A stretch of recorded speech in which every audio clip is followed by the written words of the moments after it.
Meron talaga kasi MVP si Kuya sa NC.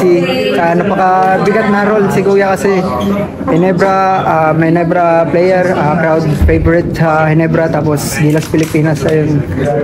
Nakaka-pressure lang kasi minsan iniisip ko rin yung anong gagawin ko, ano ba talaga. Ayun.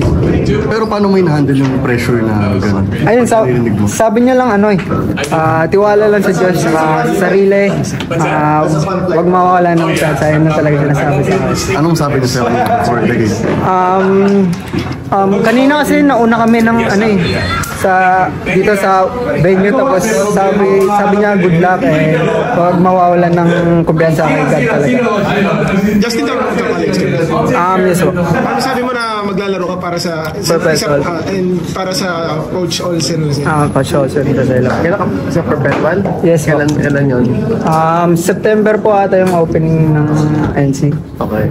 Ano yung... Hindi ko nasabi. Yun nga, ano masabi mo na maglalaro ka para sa isa ring magaling na point guard ni as Coach? Ayun, tinuturuan talaga ako ni Coach Olsen every practice, ano gagawin.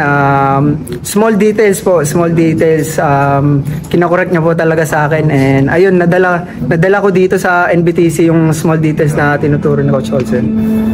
Ayun nga, syempre di maalis na yung Scottie Thompson dun sa Perpetual, pero ikaw para sa sarili mo, paano mo i-approach yung rookie season mo since syempre may expectations tiwala lang sa sarili, tsaka tiwala din ako sa teammates ko kasi sila Christian Pagaran, tsaka sila JP Boral, ayun, mga senior ko. Tinuturuan naman ako how to handle the pressure sa NC.